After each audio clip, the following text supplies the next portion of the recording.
Here in Section 6, we're going to continue on with our macro considerations, picking up with rule of law. What we're really concerned with here as we evaluate potential countries to source from is general commercial law, meaning how is the country structured from a legal perspective, from a commercial law perspective. And really what that comes down to for us, and most importantly is the second sub-bullet point here, is the sanctity of contracts. If we have agreements with overseas vendors in the form of a contract or purchase orders that serve as a contract, we need to know that if things go awry, we're going to have legal rights in that country. Does the country's legal system respect contracts? It is literally called the sanctity of contracts. A very important point related to general commercial law is the protection of intellectual property. By definition, when we as a U.S. importer work with overseas vendors, we are sharing proprietary information about the products that we import. Maybe it's proprietary information in the form of a bill of material, the recipe for our product. That's intellectual property. How does a country respect other companies outside of that country and their intellectual property? What is the legal system to protect that intellectual property? We'll talk more about that in just a bit, but important to bring it to light now. Last on this slide, what is the country's adherence to international law and agreements? If a country belongs to the World Trade Organization, which by definition members have to follow certain trade rules, how well do they follow those rules? Do they adhere to structural guidelines provided by the World Customs Organization? That's what we're talking about here. Adherence to international law and agreements that countries enter into. Because entering into an agreement is one thing. Respecting the rules behind that agreement are a different story, and not all countries do that. We need to know a country's track record as it relates to rule of law. Continuing on with the theme of rule of law, how about enforcement of corruption laws? We talked a bit about the Foreign Corrupt Practices Act. How do other countries deal with potential corruption? Payoff to government officials, the receipt of payments from overseas vendors, things of this nature. What is the swiftness of legal proceedings? Because respect for contract law in a given country is one thing, how quickly a legal proceeding can be resolved is a different subject altogether. How about laws surrounding direct foreign investment? Maybe we as an importer in the U.S. have evolved a relationship with an overseas vendor to the point where we want to invest in that vendor. We want to buy that vendor outright. There are going to be laws associated with direct foreign investment. We need to understand what they are. And that is part and parcel of our last sub-bullet point, the laws for ownership or investment in those domestic companies. Let's throw up a real-world example related to the subject of rule of law, intellectual property rights in China.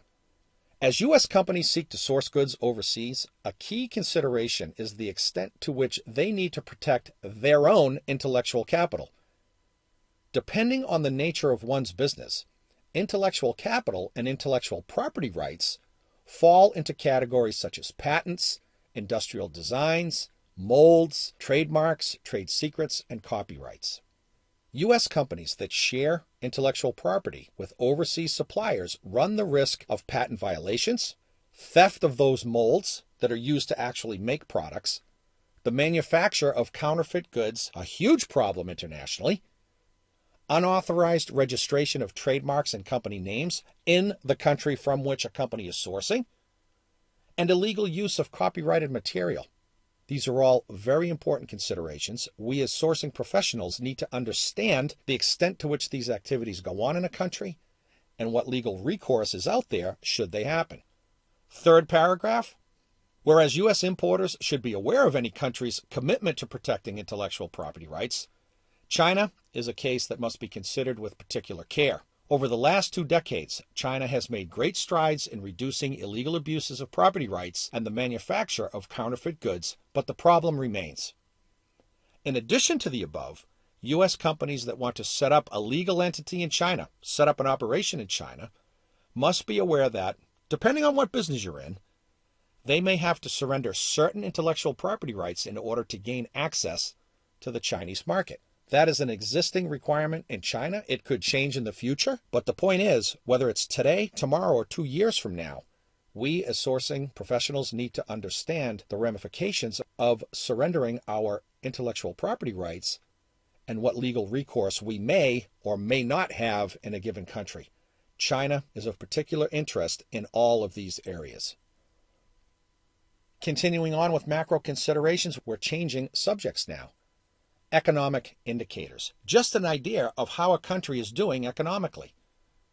What is its current GDP, gross domestic product, and annual growth rate? Are they in a slump?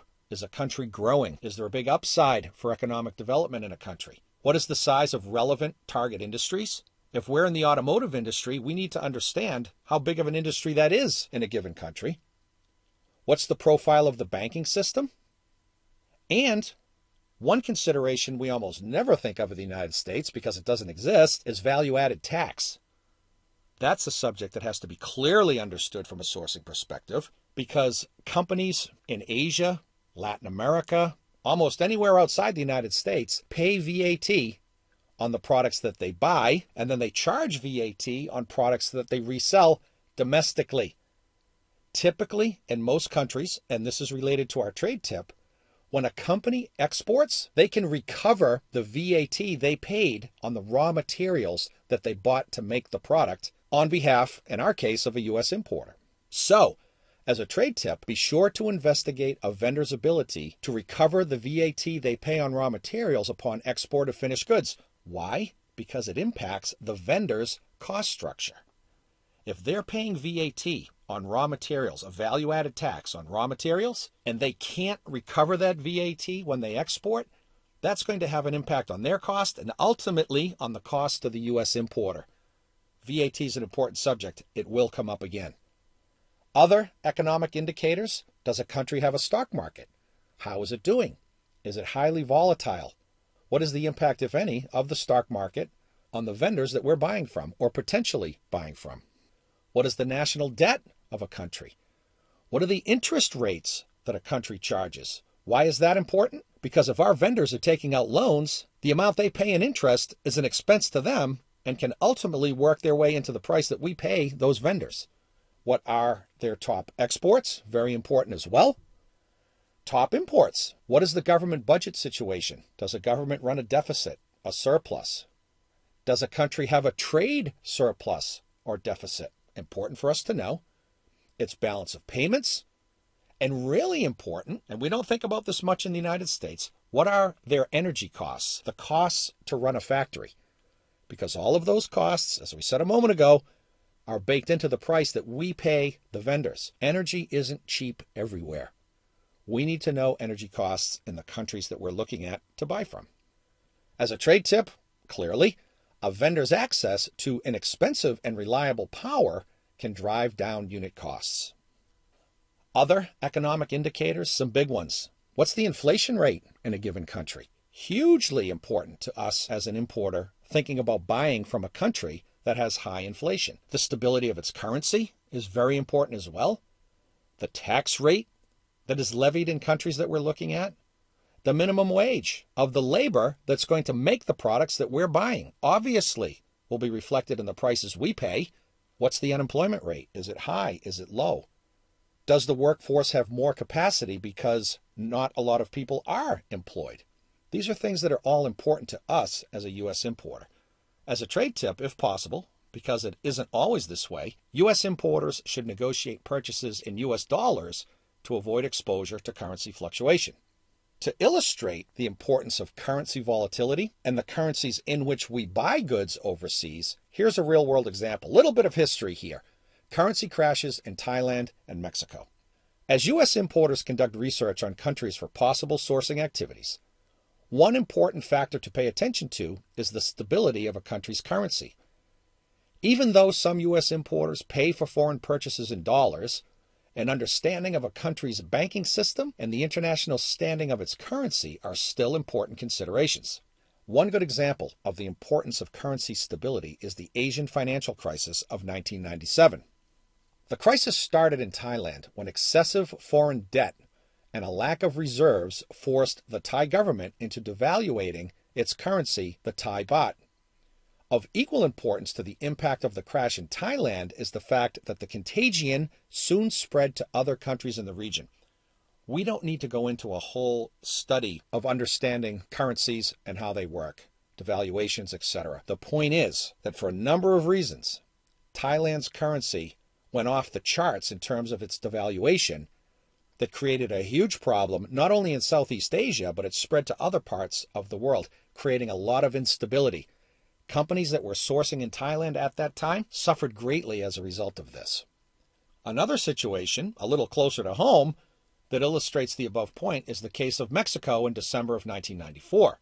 Driven by a complex scenario where the Mexican government was issuing short-term debt with a guarantee of payment in dollars, never a good idea, the country had to devaluate the peso in an attempt to stabilize its currency.